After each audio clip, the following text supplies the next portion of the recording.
This is the beauty of this world. If you do the right things, whichever way, it still works. You do it crying, you do it with love, you do it with joy, you do it with hatred, you do it with anger. If you do the right thing, it works. This is the way of the world. As long as you're doing the right things, it doesn't matter how you do it, it still works. There is no such thing as only if you do it lovingly it'll work. No, if you do it lovingly, it'll be beautiful for you, that's all. The process will be wonderful for you, otherwise it'll be misery, but it still works. If you go and water these mango plants with great distress, still it works, mangoes will come. It's just that you can't enjoy it, somebody else will eat it.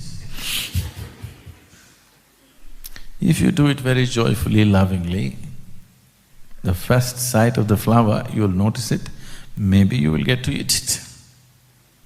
Otherwise, you may not eat it, but it still works. So, this is the beauty of this existence. As long as you're doing the right things, it works. How you do it will decide the quality of your life.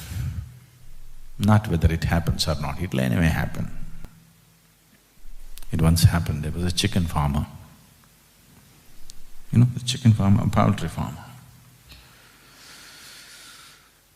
So as a part of enhancing productivity, he was always researching, and one day he found a newspaper article about how a man set a record by laying 24,000 bricks in a day, bricklayer. So he was very inspired. He cut this article out of the newspaper and he was taking it into the poultry. People asked, what are you going to do? Where are you going? He said, I am going to tell all my chicken how this man laid 24,000 bricks in a day. You're hoping. It doesn't work like this. This is not the way it works. A man laid 24,000 bricks, you tell your chicken, it's not going to lay 24,000 eggs for you. It doesn't work that way. Just to find out how this one works, unfortunately, people take a whole lifetime and still they don't know how this works.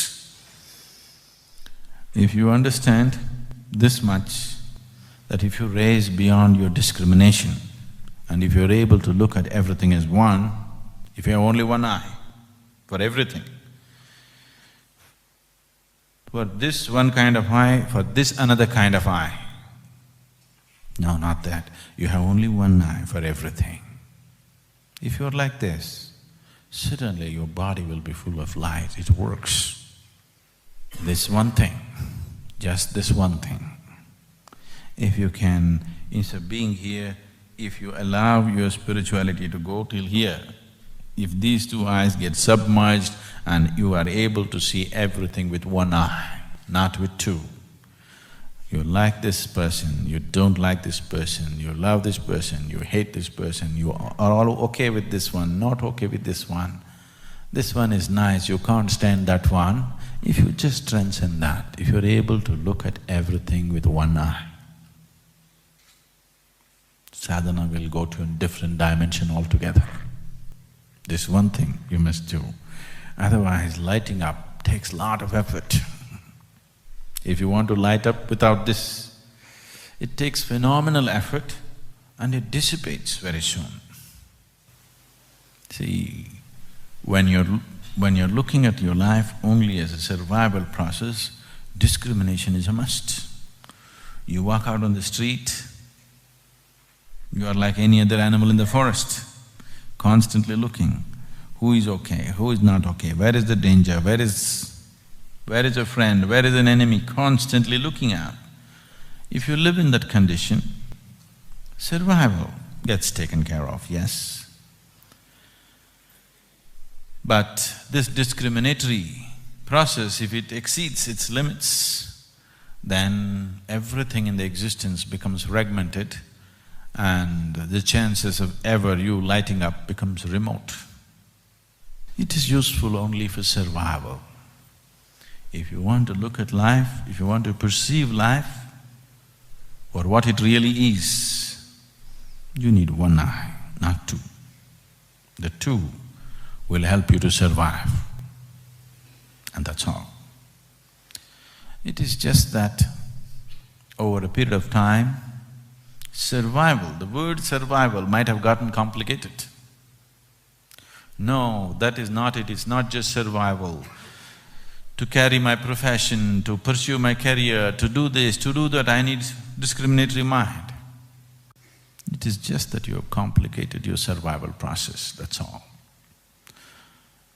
What used to be just food in the stomach at one time, survival, now it has become many things. The survival process has gotten extremely complicated. As the so-called civilization happens, people did not get really civilized. They complicated their savagery. Simple savagery was you saw a man, if you didn't like him, you speared him. The simple savagery. Now it's very complex.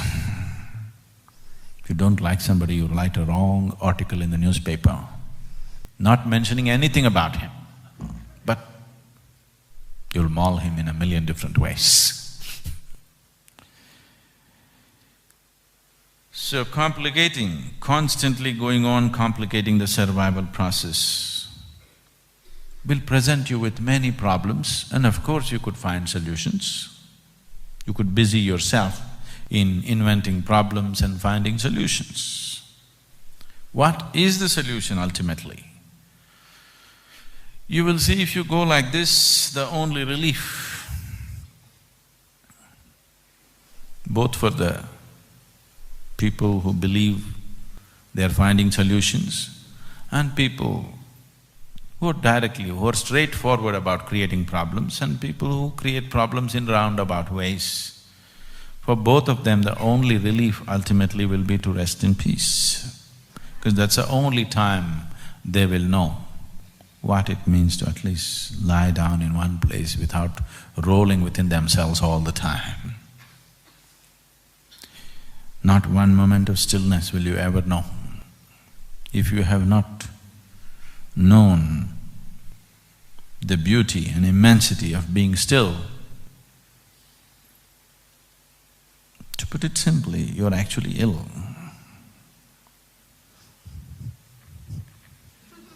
If I sit like this, naturally you will think I'm ill, isn't it? Is this not what's happening with your mind? This is illness. Your only comfort is, even the doctor is not able to see.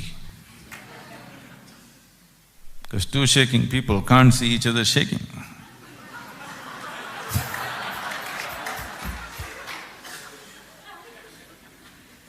If you can't get a handle on this life, do you believe that you have any grasp of the whole cosmic scape or any other aspect of life? You think it's possible? It is just that you will become dedicated to your psychological process. What's happening in your mind? Your thought and your emotion becomes of paramount importance.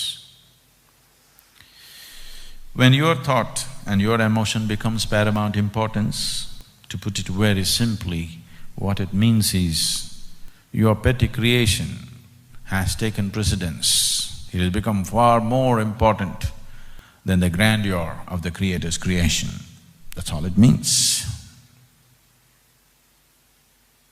That is a very small way to exist on the planet. Smallest way for a human being to exist is to be caught up in his creation. Because what you can create here, whoever you may be, however powerful you may be, however capable you may be, what you can create is so petty compared to the scape of creation that's already happened. If you want to know life, if you want to taste life, if you want to suck the sap of life, it's never going to happen through your psychological process.